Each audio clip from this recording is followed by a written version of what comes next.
You are listening to Dove Valley Deep Divers with Erick Trickel and Lance Sanderson. Ball comes out of the hands of Newton. It's on the ground, picked up by T.J. Ward at the 4-yard line. Vaughn Miller did it again. On Overtime Media. And it looks like we're live. Gonna let this stream kind of catch its breath really fast, let it breathe. Make sure we're streaming good on everybody's platforms, Facebook, YouTube, Twitch, Periscope. Everything looks good. Mile high hello, everybody in Broncos country, and welcome into another episode of the Dove Valley Deep Divers live podcast. I am your host, Lance Sanderson, and joining me, as always, is my good friend and colleague. He's your Denver Broncos insider and Mile High Huddle senior NFL draft analyst, the one and only Erick Trickel. Erick, what's going on, man? There's a lot of big news regarding the Broncos today, man. What do you think about some of that stuff? It's just promotions. I mean, I'm happy for these guys. I mean, obviously, anytime people get promotions, it's always a good thing for them. It's the one with Matt Russell is a little bit more interesting. Everybody knows that John Elway's contract here is up in a little bit. There was all those reports going around that John Elway was looking at grooming Gary Kubiak to take over for him when his contract was up. Then everything fell through with that, with, you know, him wanting to bring back Rick Dennison to be the offensive line and all that. Anyways, so it's going to be interesting to see if Denver's promotion of Matt Russell, is this a move to sit there and kind of keep him on the Broncos front office staff while he's being groomed to take over for it and try to keep other teams just kind of like away a little bit, or to keep him less interested in moving on? I'm kind of curious about that. But as for how I'm doing great. Very excited to be here today. Very bummed that we're just down to one show now. But it's just awesome that we're going to be here just talking about football with you guys, even if it is just for one night and one night only. Just makes it all that more special. Yeah, one night only kind of sucks. We're going to maybe talk and work our way into another thing. We'll get some more details in that later. But just going back to the whole Matt Russell thing, I think this is a telegraphed move, in my opinion. They bring in Matt Russell and make him the vice president of player and personnel, I believe is what his official title is now. Yep. And he'd been a department director with John Elway for the last 11 years, I believe is what it is now, and has been pretty much groomed to be John Elway's right hand man. And they have been amazing over the last 3 years, especially in their drafting and whatnot. The free agent moves that they have had over the past 3 years really not kind of panning out, especially with the Juwan James, Bryce Callahan, the injury concerns and whatnot like that. So it's going to be kind of take it with a grain of salt a little bit on what they've actually done. But still, the impact that Matt Russell has coming in and being the vice president of player and personnel, that's a direct sign that he is the guy. When John Elway's contract runs out in 2022, they are probably not going to extend him a contract offer. They're going to bring in Matt Russell, and he's going to be the new GM of the Denver Broncos, or at least that's my opinion. Now, guys, go ahead, Erick. Excuse me. Yeah, I wouldn't be shocked at all if that's the case. It'll be very interesting to see how things fall out over this year. I know that this past offseason, though, there are a few teams that I can't remember if they put in interview requests or not for Matt Russell, but I know that there were a few teams that were looking at expressing interest in him and stuff like that. So it definitely could be that case of just trying to keep him around. Well, I wonder if there's anybody that's actually like requested interviews and the Broncos have blocked those interviews. And now with a new rule regarding the CBA and blocking coaches, like the position coaches going into offensive coordinator positions, and with the new front office executives, I wonder if the Broncos actually blocked an interview. I'm not sure off the top of my head, but that could very well be the case there. Now, before we get going, guys, got to say hello to everybody chilling in the chat stream. Doug Gray coming in here, Darvel Leonard as well. What's going on, guys? Beast in here as always. Michael, Ginger Ninja, Biggie Broncos in the house tonight. Guys, welcome in. We appreciate you guys joining us tonight. And also, welcome Alexandra. And Terry's an awesome dude. He's a big supporter of the podcast. Glad he's teaching you everything he can. And I'm assuming he kind of pushed you our way a little bit. And we're happy to have you here and hope you enjoy this. And always glad to see new people in the chat. Yeah, no, absolutely. Alexandra, welcome into Dove Valley Deep Divers. This is where you get the deep takes, kind of not really the ones that are mainstream. We go a little bit deeper than most other people. We'll give you some off-the-wall stuff, some hot takes every now and again, just to kind of open your eyes to a little bit more about, that's me. But to open your eyes just a little bit more about what is going on behind the scenes in Dove Valley as well. So, but anyways, guys, tonight, but actually, you know what? Let me go do this. The quick matters of business here.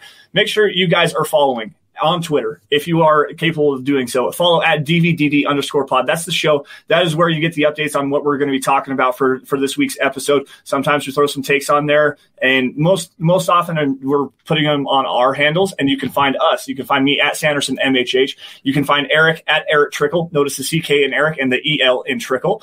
Also, guys, if you're in a financial position to be able to do so, head on over to huddleuppod.com. Get your merch. Get yourself a hat. Get yourself a T-shirt. And make sure you guys are supporting the show outside of just, commenting on the live stream and stuff like that. If you're able to do so, it means a lot to us. But if you can't, make sure you're doing these 3 things. Make sure you are subscribing wherever you're watching, whether it's on Twitch, whether it's on YouTube, Apple Podcasts, on Facebook. Make sure you guys like every single video that you guys see. It's the easiest way to get us out in front of as many viewers as possible. It helps with the algorithms, and stuff like that. And if nothing else, share. If you guys love what we're doing, share it out. Get it in front of as many Broncos fans as you possibly can. Now, Eric, I see you're shaking your head because I'm rocking the Building the Broncos swag tonight. I guess this is everybody. No. We can support Huddle Up. We can't support Nick, man. We can't. Come on now. I have to. It's our brand. The more that the people get to see what we're doing, the more people see that I'm wearing a Building the Broncos shirt. What is that? What does that mean? Hey, this is our podcast. This is the Huddle Up Network. It's not ours. It's not mine, but it's a branch of the Huddle Up Network. And if you can do anything to support them, please do. It's Nick. It's Nick. Come on. I know you're working on a book series right now. I'm not sure if it's going to be 101 Ways Not to Be Nick. 101 Ways to Not Be Nick. This is the Overtime Podcast Network. All right, now, guys, very interesting topic of conversation tonight. Earlier this week on milehighhuddle.com, make sure you guys head on over and check it out. I published an article about 5 critical Broncos that have to take a next step or have to have a big season that can help Drew Locke develop into a franchise quarterback in 2020. I highlighted Graham Glasgow, Noah Fant. Let's see, who else? Juwan James, Melvin Gordon, and Pat Shurmur. So those are the 5 guys, as far as the offensive guys, that can help out Drew Locke the most outside of he who shall not be named. I'm giving him the Voldemort treatment. We don't talk about that guy on the left-hand side anymore. Don't ask me about it. I'm not going to say anything, so stop asking, okay? But anyways, so today we're going to talk about some defensive players that need to take a next step and to really help out this Vic Fangio scheme. And now, Eric, I'm going to get you to your number 5 guy. Let's go in ascending order here. Who is the guy on the bottom of your list that is still a top 5 player that needs to take that next step forward? Who are we talking about here? So real quick, Ginger Ninja, I saw your question about Bosby and another young corner that's going to step up. That will definitely be addressed in this segment, just so you know. And thanks, James, for making sure that Ninja's question is answered and asked and everything like that. And for your donation, we definitely appreciate that. But it's definitely something that's going to be answered during this little segment, just so you know. So for my number 5 guy, I'm going with the new offensive tackle. Oh my God. I'm going with the new cornerback. Man, you got me all, my feathers all ruffled, man. I guess your heart beating already, man. But anyways, I'm going with the new cornerback, AJ Boulier. Like, he had a great year in 2017, and even with the Texans before that. But since then, he's kind of been on a decline a little bit. Injuries have been popping up, and he's been getting hampered by them. Denver needs him to step back up. Their secondary last year, I know that they were like a top 5, top 10 passing unit or passing defense, like awesome, but a lot of that had to do with the scheme. Like let's there's no ifs, ands, or buts about that. A lot of that had to do with Vic Fangio's scheme. AJ Boulier last year was still better than any corner the Broncos fielded for a decent amount of time. That's not counting Devontae Bosby because he played like 1.5 games, something like that. He didn't play that much, so definitely not a guy that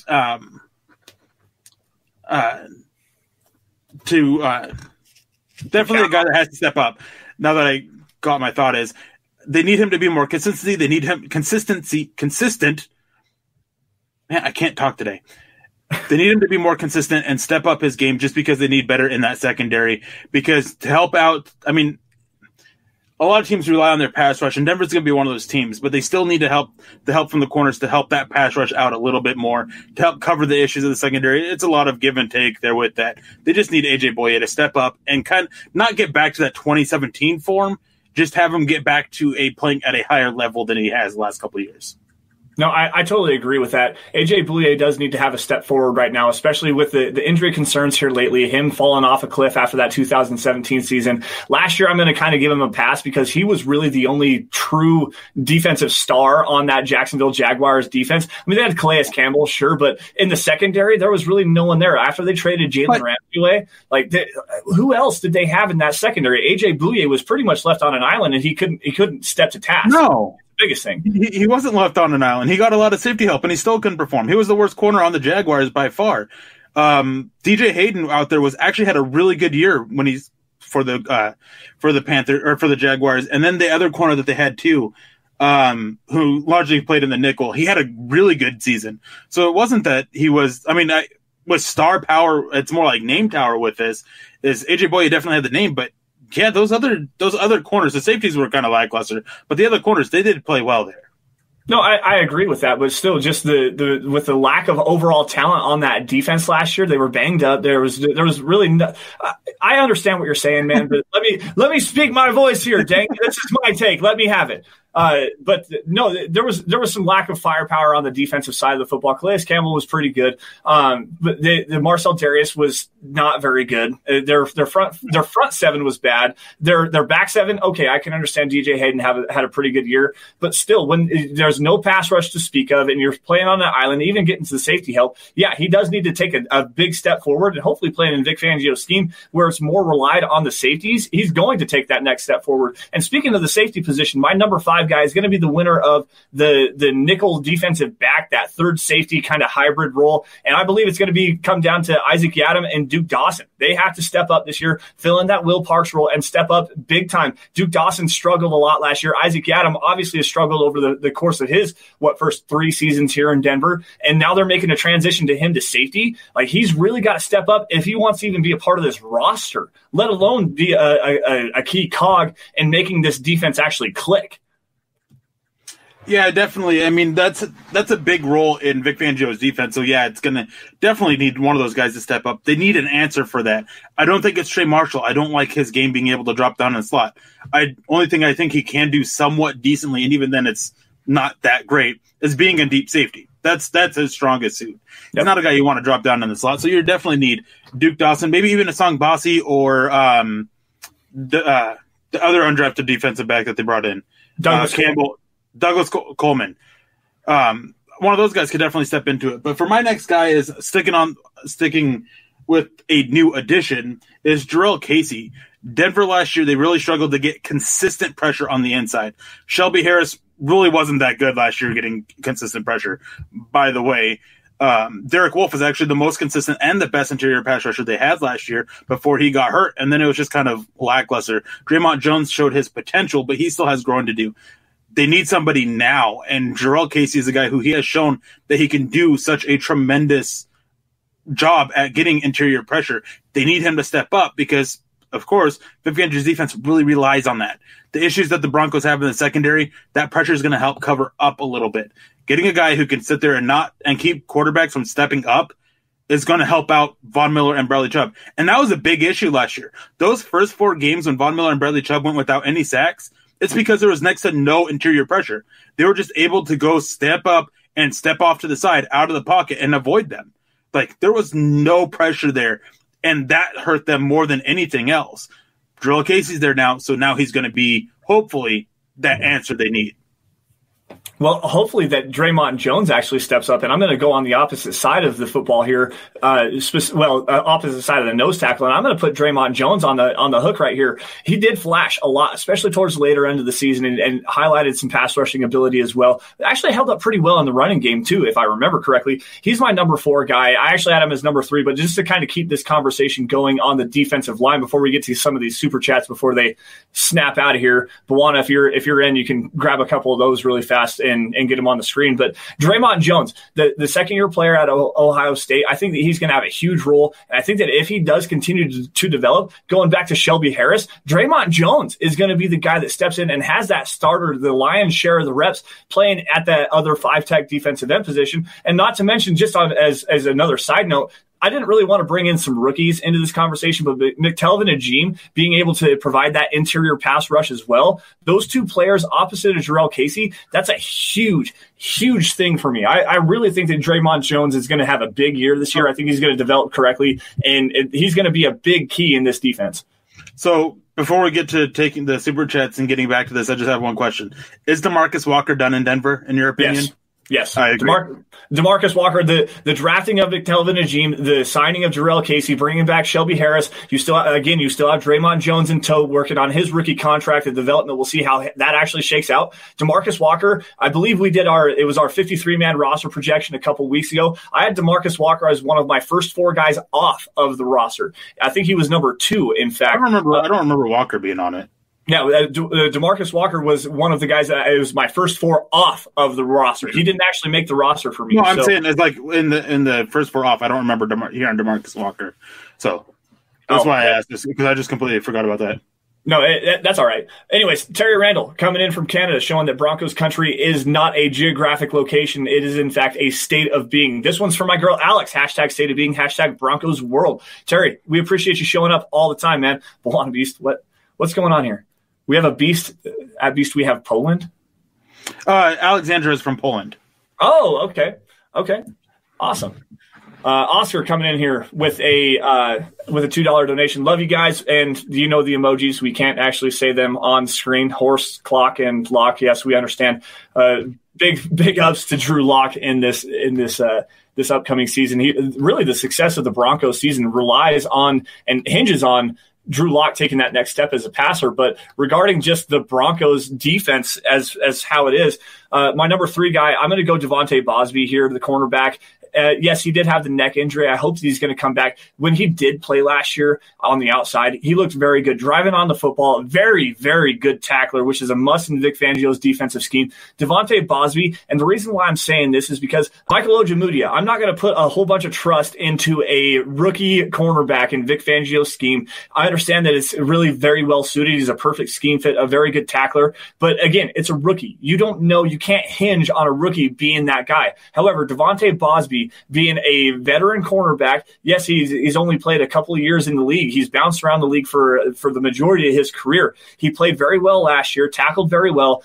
I would rather put my faith in a guy that has some experience, especially experience in Vic Fangio's scheme, over that rookie cornerback coming in and having a high impact. This is the Overtime Podcast Network. So I get the hype with Devontae Bosby. I mean, I know he showed up decently well in the preseason, and then he was doing solid for the game and a half he played. But I completely agree with your reasoning on here. My thing is like, I'll believe it when I see it. Yeah. Like, you can call me a hater, you can say that I'm just down on him, whatever. It's just a guy he's barely played in the NFL, and now he's already suffered a serious neck injury. We don't know what's going to happen with his development. We don't know how he's going to turn out. I hope he pans out well, but we just don't know. No, Go ahead. But my next guy is Todd Davis. I mean, he's a lot better than a lot of fans get. And I'm doing player profiles up here for the YouTube page and for Mile High Huddle. And one of the ones I'm working on right now is about Todd Davis. And in it, I refer to him as a Jag, which he is. A large portion of a team's roster is built off of Jags, and Jags are basically just another guy. He's a guy he's solid with what he can do. He's not good at what he can't do. Obviously, makes a lot of sense there. Great analysis. But they need him to continue to step up a little bit more, especially in coverage, some of these issues that they've had with tight ends and running backs. Just having him step out. And I did have Alexander Johnson, but spoiler, Lance has him on his, so I decided to switch mine up. They just need better from the linebackers. I do expect them to use a little bit more nickel and dime packages to help cover up the issues they have from their linebackers in coverage. But the more that they can sit there and have them improve these linebackers, then the better it could be in certain situations, against certain teams like the Titans. If they can sit there and improve their coverage ability, the Raiders are another team that if they can improve their coverage ability, then that would be a big help for them. So just key teams they really need them to step up for. I'm not betting Todd Davis will, just because I think what we saw from him last year is about his max, but I would love to be proved wrong on this. No, I totally agree with you. And that's a big reason as to why I went Alexander Johnson on my list. Specifically because Alexander Johnson, yes, he was used primarily as that blitz defender, that run stuffing, 2-down thumper of a defensive lineman. But I think that there's some potential there for him stepping back into coverage. And he's my number 2 guy that we need to see step up for the Broncos, because I think that he can step back into coverage and actually provide some kind of an impact back there. And the reason why I say that is it's only one play, but at the same time, you watched Alexander Johnson pick off a pass from Phillip Rivers in Los Angeles in the end zone. So at least he has some kind of coverage aspect back there. Todd Davis has always struggled. You know what you're going to get with Todd Davis. Alexander Johnson, he's only played one full season, not even a full season. He missed the first 4 games of 2019. But the first full season that he actually played, you never really got to see him step back into coverage very often because he was that blitz defender, that run stuffer. I like him moving forward. I don't necessarily know if I'm going to like him moving backward and laterally. So I really want to see if he can step up and provide some coverage impact. That's going to be the biggest one. The second biggest one to me on this defense. If he can actually show that coverage ability, he's going to be a monster for this Broncos defense. Absolute monster. Let's see here. I got a super chat here from Chris Hernandez. I'm going to get this before we get to our number 1 guy. $21 donation on super chat. Chris, we appreciate you coming in and joining us and showing some love, man. I appreciate you guys. Cheers to my MHH fam. Hashtag click those little thumbs up. Absolutely, guys. Make sure before you get out of here, regardless of where you're at, whether you're on Facebook, YouTube, Twitter, Twitch, anything like that, click the like button. It's one of the easiest ways you guys can support the show. Get us into as many Broncos eyes as possible. So, Eric, what do you guys see if Boulier fails and Callahan does not get on the field? Do we get a free agent or draft Surtain in 2021? So Patrick Surtain Jr., I believe is who you're talking about, cornerback out of Alabama. I like him a lot. I still need to watch a little bit more. Is he going to be a potential first-round player, Eric? Yes. I think he will compete with Shaun Wade for being the number 1 corner. Okay. I would prefer Shaun Wade over Patrick Surtain, but it really depends at this point. I think that if both Boulier fails and Callahan doesn't hit the field, I think that Denver will look at the draft again and also free agency to bring in some veteran help there. But also it's going to depend on, does Devontae Bosby step up? Does Isaac Adams step up? Does Devontae Harris step up? Or does Michael Ojemudia step up? There's a lot of variables in it right now. But if none of that happens and those guys fail, then I definitely would expect at least 2 via the draft and free agency.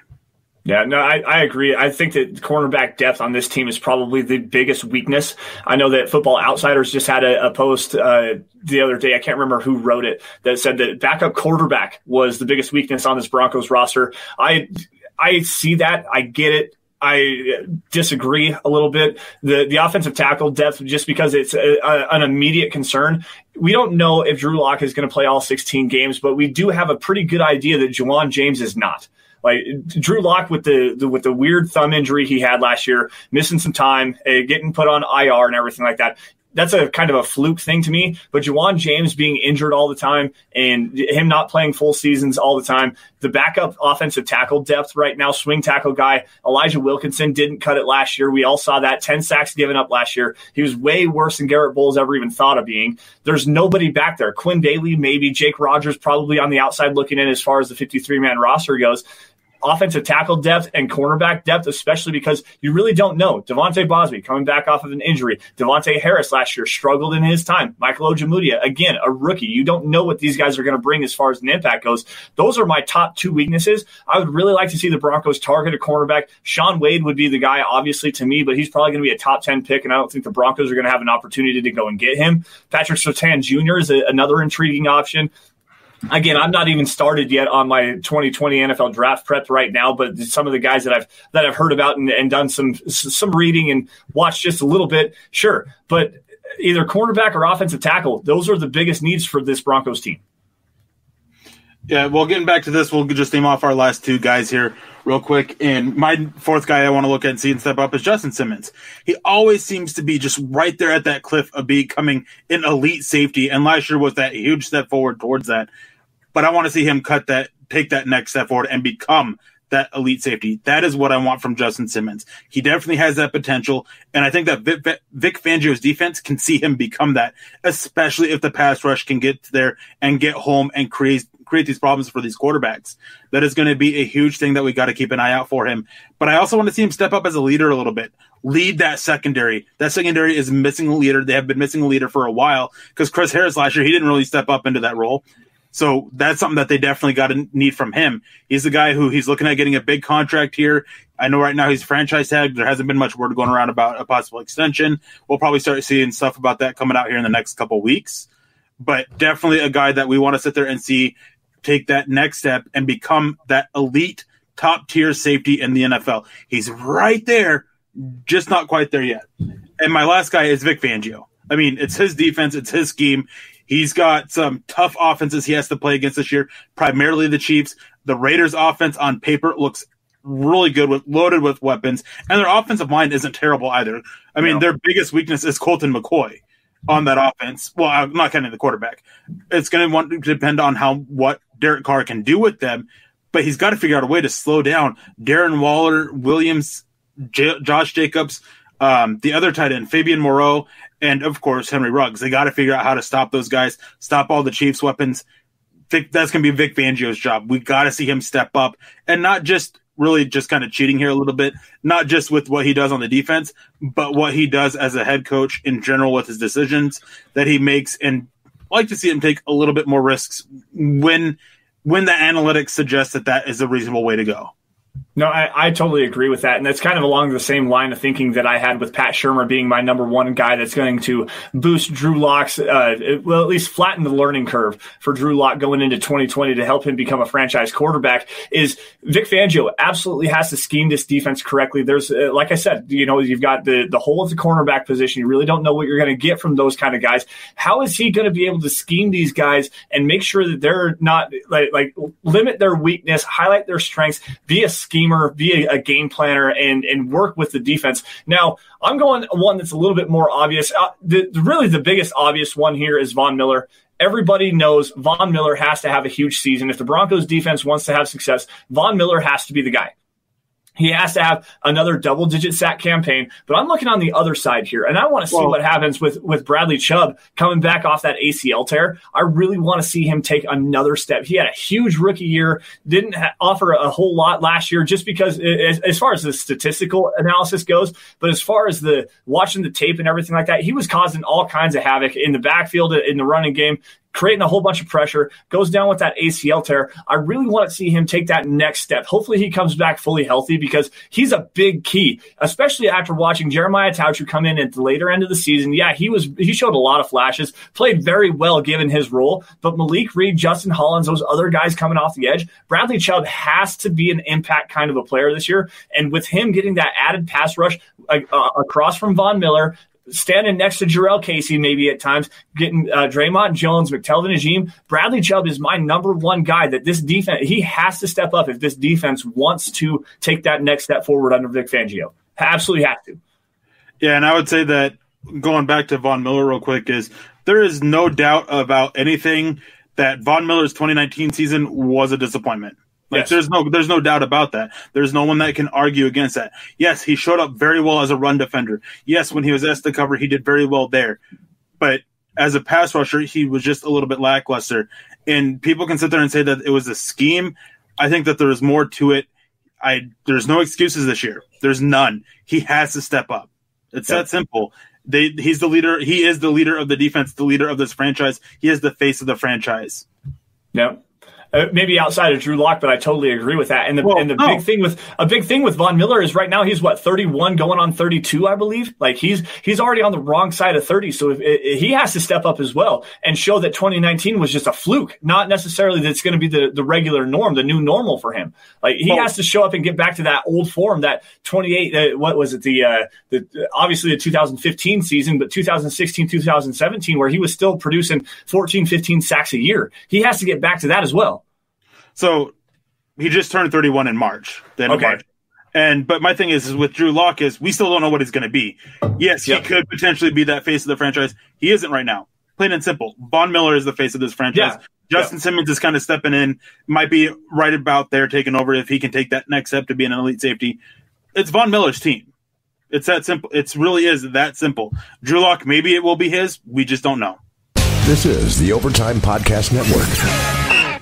Well, I want to go back to a point that you had made regarding Justin Simmons really fast. That is a great character. If you want to have a new guy step up and be that vocal leader in the locker room, Justin Simmons, man of God, lets his play do the talking. If he wants to show up and actually be that vocal kind of a leader and rally some guys around him, he's the guy that has to step up as well. And I totally agree with you with him being on this list. I didn't think about that just because you already know he's going to be an elite coverage safety. He was one of the best coverage players in football last year. I believe if he had minimum of 40 targets total, he had the second lowest passer rating against in the NFL last season. So you already know you're going to get an elite coverage player. You're going to get an elite tackler. But as far as a leadership role, he has a place right now, especially with AJ Boulier and the youth and uncertainty in the secondary. Justin Simmons becoming a leader in that secondary is huge. I totally 100% agree with that. Now, go ahead. Quick, I want to grab these super chats. I was about to. With a $24 donation. Thank you, Pabby. We're glad you enjoyed the pod, and we love all you guys too. Like, we are so thankful you guys come and join us consistently every day, and for us personally every week. Super happy about that. And there was another one here too. Just got to scroll through and find it. Joe Turner comes in with a $10 donation. Thanks for the entertainment, guys. Have a good weekend. We're glad we can entertain you. That's secretly has been a joy of my life, is for as long as I've been alive. Is I've always loved to entertain people. It's something that I've always wanted to do. At one point, I wanted to go and join a circus or be a comedian, stuff like that, just to make people laugh. But I realized that I'm actually not that funny, so I didn't. But I'm glad we can entertain you in this way. Yeah, honestly, doing these shows is the highlight of my week. It really is. I love getting down here. Well, honestly, writing that article, I hadn't actually got a chance to publish in a while. Being able to sit down and write, that was one of the best things I've done this week. But still, coming in here, talking with Eric, talking with you guys, getting your questions and everything, interacting with everybody, to get away with what's going on in the world right now, to be able to sit down, just talk some football and have some fun. This is why we love doing this, guys. And for you guys to come in here and show us some love and appreciation like that, it really means the world to us. So, all right, let's see here. There was a couple of really good questions. I'm going to just bear with me really fast. So I did see one. I'm not going to go back, scroll through and find it. I see James talking about it. I know Robert asked it, and it was asking about nickel and dime packages and everything like that. And James, you basically are pretty much spot on. There are some things that vary from team to team with how exactly they do that. With Vic Fangio's defense, he often likes to bring in instead of a nickel corner, which we might see a little bit more this year if Bryce Callahan's healthy, instead of a third safety coming down and dropping that to that nickel like we saw with Will Parks. He really likes to use that a 4-2-5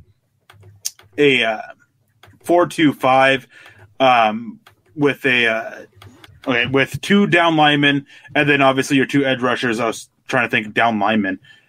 Man, I don't know what's up with me today. I think it's just because it's so hot in my office, man. As you say, you're sweating your butt off right now. I can see it. I don't know why it's so hot. But anyways, so he likes to use those four down linemen. Obviously, you move your two defensive linemen into a three tech. Now, his base is, a lot of people talk about how it's a 3-4. It's very similar to Wade Phillips. It's more of a 4-3 over or 4-3 under than it is a true 3-4 defense, just with a standing defensive end instead of a down defensive end, which that's not that big of a difference, really. But, he likes to go to sub packages. He'll often drop a safety down, and then he'll use another safety high and then another safety, two deep safety, cover two, kind of look like that. But, yeah, it really does depend. The team that you're facing off against also will vary it a lot. If they're a tight end heavy team that likes to use a lot of 2 tight end or 3 tight end sets, then you're not going to be using your nickel and dime packages as much. You kind of want to stay in your base, which is where your linebackers covering does become even more important. All right, Kenneth Booker coming in with an interesting question. These are the kind of off-the-wall questions that we really like to answer. Since the Olympics are supposed to be going on right now, who would you put on your 4x100 relay team in the NFL? I have Tyreek Hill, Hamler, John Ross, and DK Metcalf. Hill, Hamler, Ross, and Ruggs. Yeah. Those are probably the 4 fastest players in the NFL.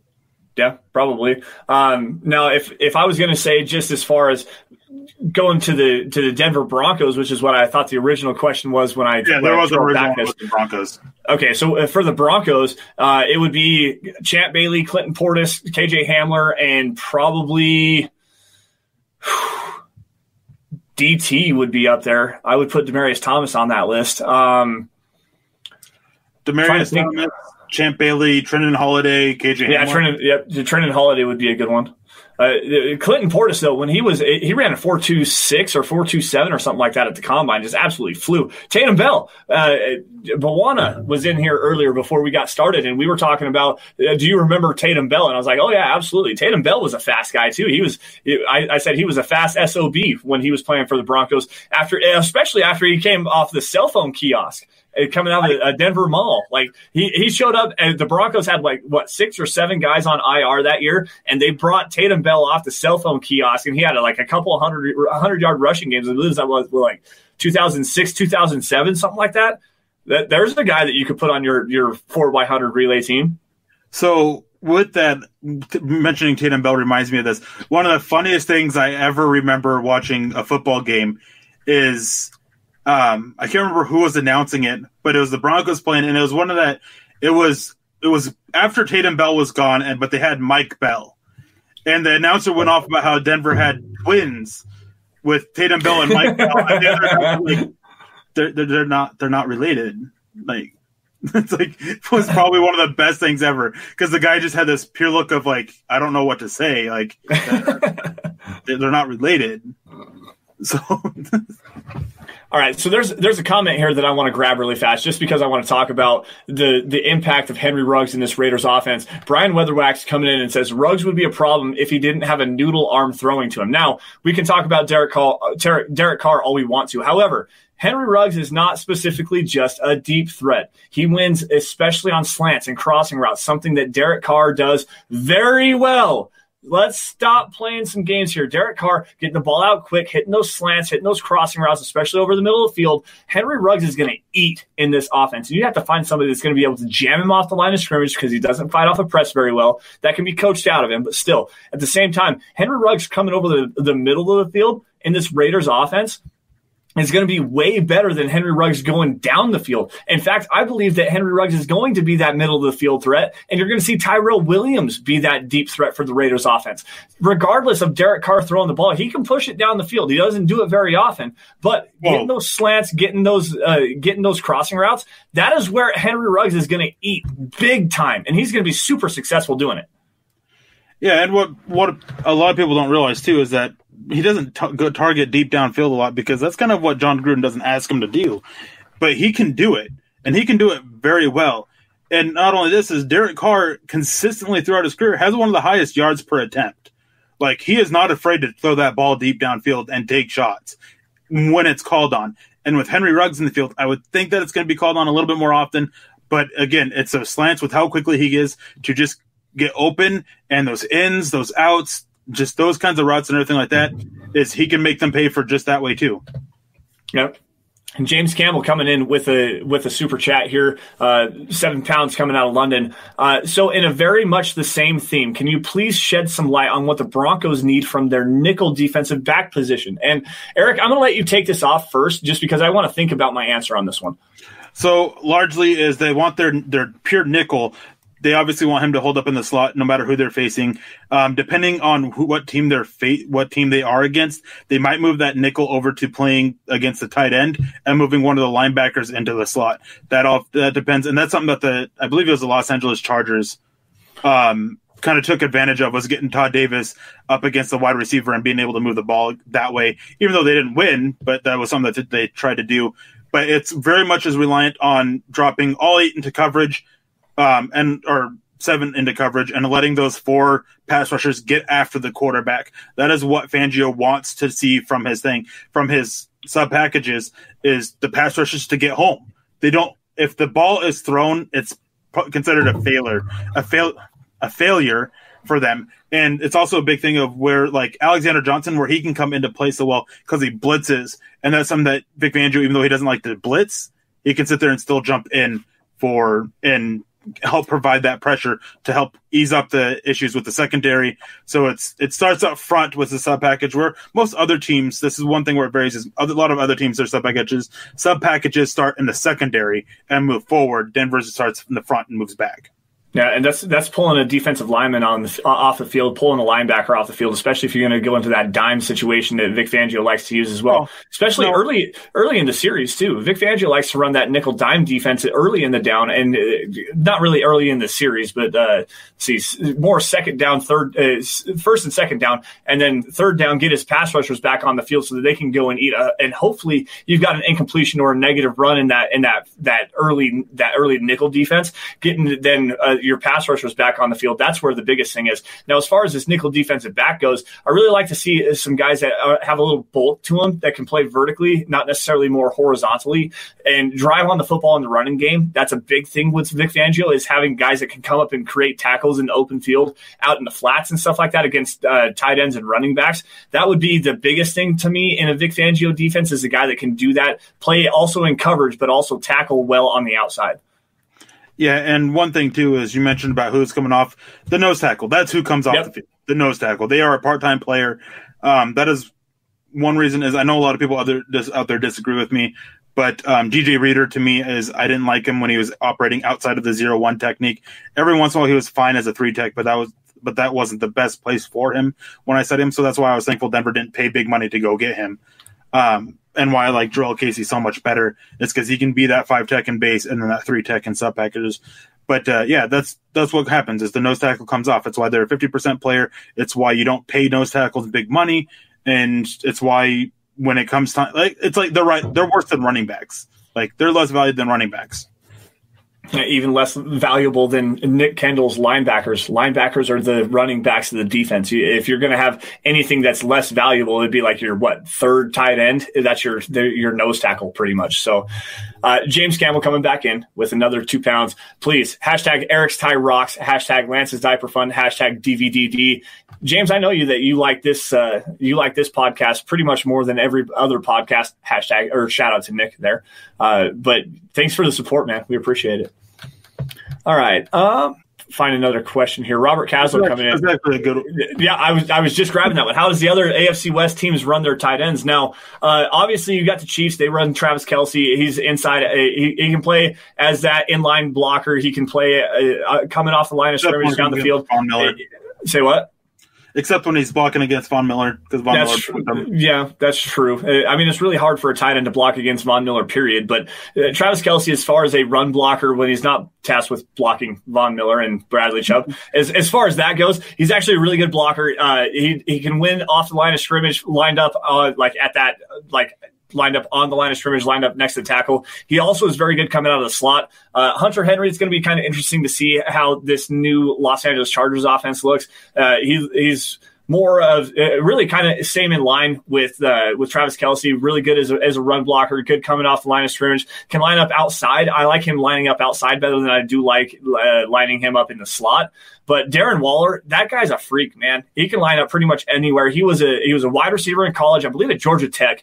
They transitioned him because he's such a huge guy, had the troubles with marijuana and stuff early in his career, but he can line up. He's developing as a blocker, still a really good blocker because the Georgia Tech, that's what they ask you to do at the wide receiver position. So he knows he has good position, good hand placement, stuff like that. But he can win on the outside. He can win in the slot. He's just a true mismatch for anybody trying to cover a tight end with a safety or a linebacker. He can win against everybody there. So it's going to be really interesting to see how Vic Fangio develops this defense to cover, because the tight ends in the AFC West, especially even with Noah Fant in the fold for the Broncos, that's a very good group of tight ends, man. It really is.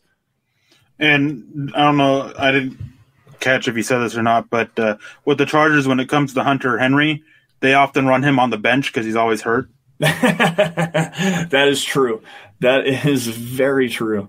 All right, CC coming in. If Devontae Harris can stay consistent, he can be a solid corner. Showed some flashes, however, was inconsistent over the season, and that's absolutely true. What was it, the Vikings game? It was really when he first stepped into the fold, and he struggled a lot. I didn't like him in the Vikings game. Stephon Diggs really kind of put it to him. Adam Thielen put it to him as well. Duke Dawson struggled there as well. I don't know. Devontae, that's a big reason why I think that this cornerback depth is one of the biggest worries, if not the single biggest worry on this Broncos roster.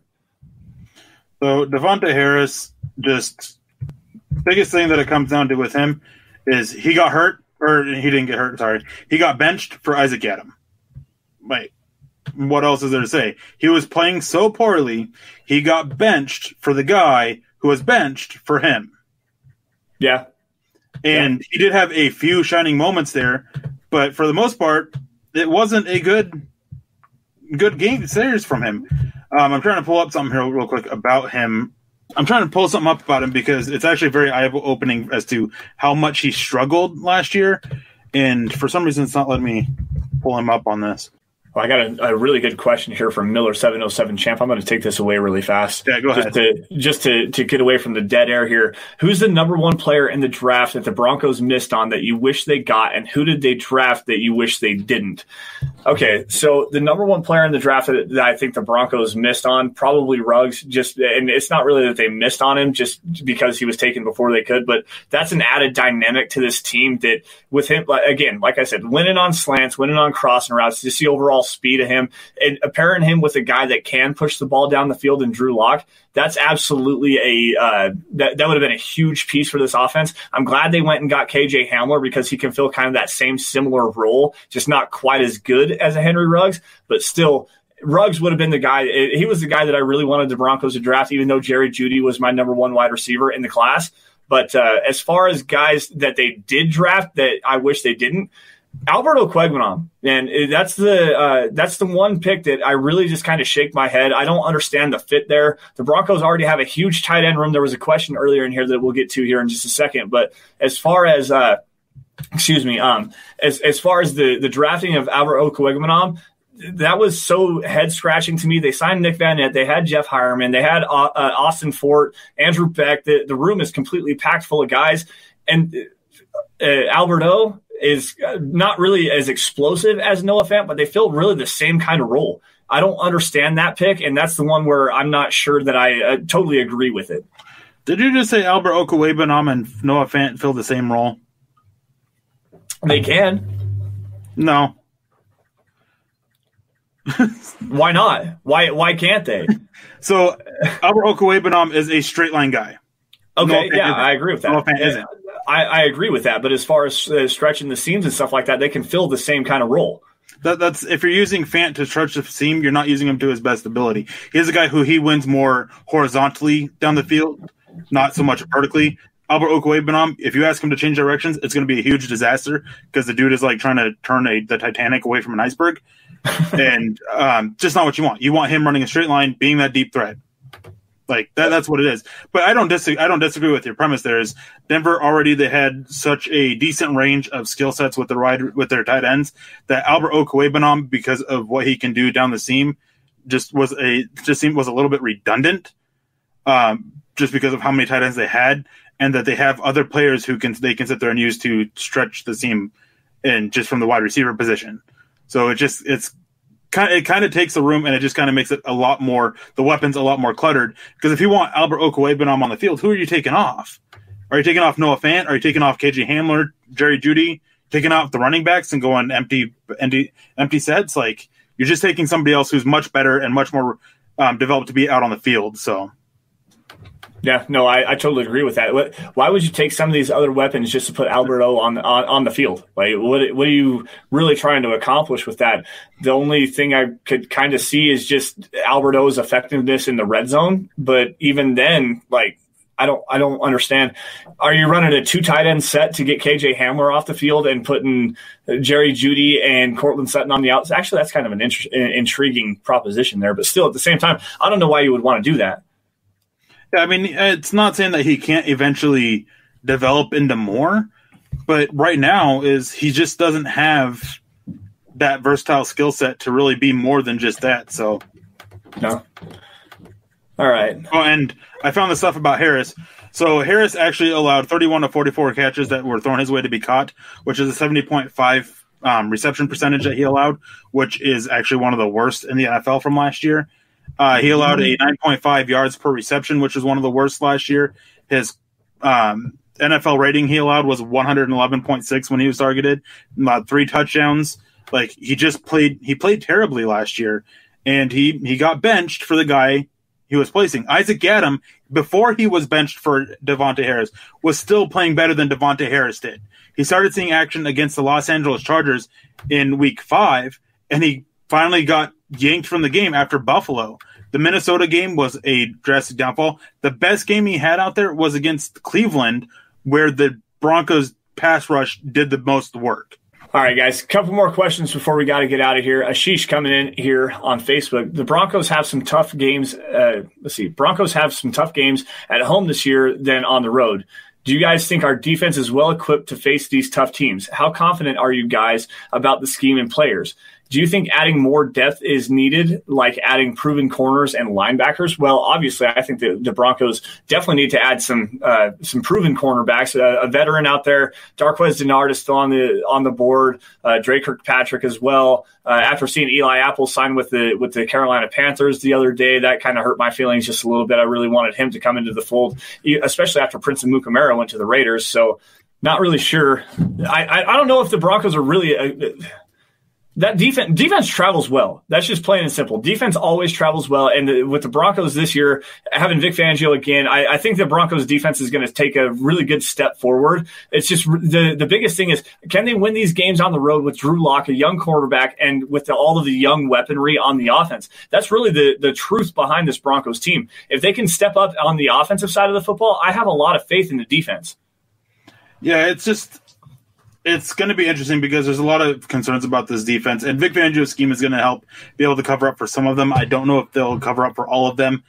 My big thing is there are some teams out there when doing my schedule previews that are being released currently on Mile High Huddle on YouTube for the videos anyways, is studying these offenses of these other teams. There's a good number of them that are designed to attack right where the Broncos are weak at.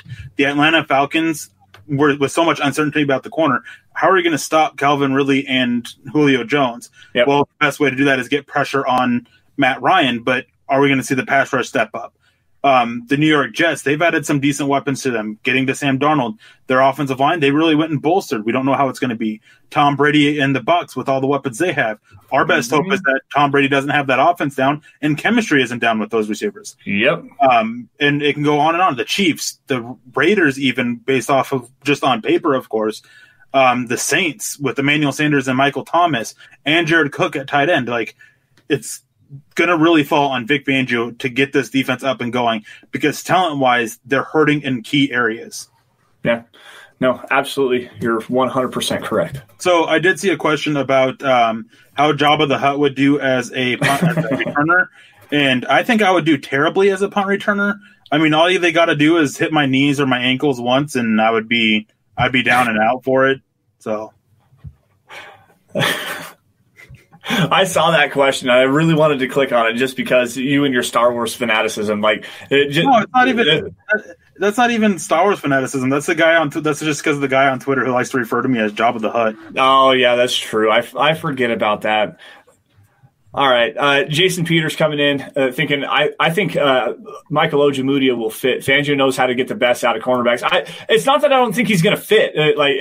I don't think that he's going to just have that immediate impact. You got to realize, dude, this is a rookie we're talking about here. He's got to have that transition period. There are rare instances, well, not really rare instances. You see some rookies step up all the time, but as a third-round pick, yes, he's a perfect scheme fit. But really, can you rely on that? Can you rely on a rookie to step in immediately and have that overwhelmingly huge impact on this defense? Well, I don't know if you can rely on it, but my thing is when you see corners being such a good scheme fit as Michael Ojemudia is for Vic Fangio's defense, is you can see him step in and have an impact earlier. I wouldn't bet on that, but I could really see Michael Ojemudia, and it's one of my bold predictions for the season. And the article that's up is Michael Ojemudia is the best corner the Broncos field this year. Just because of how good of a scheme fit he is with his skill set that he has, he can really step up. There are some teams that I think he will struggle against, like the Chiefs and the Saints, depending on who he gets matched up against. Well, okay, I shouldn't say that because I think Emmanuel Sanders beats him one way, Michael Thomas another. But I think that he might be able to hold his own a little bit better against Michael Thomas. But it's Michael Thomas. He's the best receiver in the NFL, and he's just hard to stop, period. No, he only runs slants. Stop it. Sorry, I had to do it. But yeah, Michael Ojemudia, I think that he can definitely be a good player, but it's not a guy that you would rely on. And Miller707 Champ asks if I would trade Michael Ojemudia for Trayvon Diggs, and I wouldn't. I wouldn't either, just because Michael Ojemudia is such a better scheme fit. Trayvon Diggs is better as a press man coverage cornerback. He's not very good in zone. And honestly, as good of a tackler as he is, there's a lot of times where it's like you don't see him want to initiate that kind of contact. He can tackle in the open field very well, but at the same time, he's not that guy to go dive in there and go initiate, put his nose down and go and make a tackle. He's going to make the tackle if he absolutely has to. Michael Ojemudia is one of those very true, I'm going to hit you, and you're going to know it. Every time that I hit you, you are going to feel it. It's going to hurt, and I'm going to get you to the ground every single time I touch you. And I will also add that cornerback is actually one of the easier positions to transition to the NFL with. Yep. And I saw there was a comment up here from Manny Wise. I'm going to pull it up really fast. Yeah. Patrick Peterson was good his first year. Patrick Peterson was also the number 3 overall pick in that class, if I do remember correctly. Like he was, we're talking Patrick Peterson, one of the best cornerback prospects we've seen in the last 10, 15 years, as compared to Michael Ojemudia on the other side, who's a fringe third-round player. Not really a fringe third-round player. He obviously was a third-round pick, but there were people that say a 4th, 5th-round guy just because he's so scheme-specific. He doesn't do very well in man. He's better in zone, a very good tackler, but still, Patrick Peterson is scheme transcended. He also offers in that special teams versatility, can take a whole bunch of footballs to the house, whether it's intercepting the football, taking it back on a punt return, which he did very well in his rookie year. Like, that's a completely and totally different discussion there. We're talking 2 different tiers of prospects. All right, guys, I think that's pretty much going to be it for tonight. We're running about 56 minutes. So, Eric, do you got anything else did you see that we need to kind of address here? I didn't see any other questions to address. Well, I mean, I did see a lot of questions to address, but not that ones that we have time for. But there is one thing that I do want to address, guys. Even though Dove Valley Deep Divers is no longer on Saturday nights, make sure you guys are tuning into the podcast tomorrow night. Luke Peterson is making his debut. He's an awesome dude, really knows his stuff. Just a bright football mind and everything. And he was such a joy to have on when we were live for the draft. He's going to be joined by Nick, so don't tune in so much for Nick, but tune in for Luke. He's just an awesome dude. Tune in, definitely watch it, enjoy it, and help him out and everything. And guys, just a quick spoiler is Lance and I are trying to get Chad to get us a earlier show on Saturday to mainly go and benefit those of you guys who are over in like in Europe and stuff like that, who can't always tune in live because of how late these shows are over there. So if you guys want that, go tweet at Chad. Let him know. Yeah, tweet at Chad. That was the thing I was kind of hinting at. Was we'll get into some further details about that. We're trying to get an earlier show for us to be able to go in and bring in some of the comments and questions and stuff like that. Yeah, noon. It would be noon Mountain Time, so in London, 7, 8 o'clock at night, something like that, to kind of try to bring in some of the European Broncos fans and get your guys' questions and stuff like that. We see you guys tweet at us all the time. I wish I could come in, support the show, be a part of it, everything like that. We want to be able to reach out to you guys as well. But for that, tonight, guys, we're going to wrap it up here. Luke. Yeah, tune into Luke, man. Luke was awesome. If you want to talk about some nuance, Luke and Nick are about the nuance kings for Broncos country. If you want to a dose of realism, there's some nuance in those guys' takes. And if you really want to learn some stuff and really kind of curb your expectations just a little bit, listen to those guys. But anyways, guys. Man, are you sure you're not secretly Carl with how much praise you're giving Nick? That's not what we do on this, man. I love Nick, guys. Definitely tune into all stuff that Nick does, man. Bright kid, and I could say he's younger than I am. Yeah, but very guy, bright. Man, awesome to talk to. Knows his stuff. Can be a little annoying, but he's awesome. That's number one on the 101 ways to not be Nick Kendall is to not be annoying. All right, guys, that's going to wrap it up for us tonight. Make sure you guys are following us on Twitter. You can find me at Sanderson MHH and for Eric at Erick Trickel. Also, make sure you guys are following at DVDD_pod. By the way, before we get out of here, tonight is episode 49 of Dove Valley Deep Divers. And next week, we are working on a big giveaway.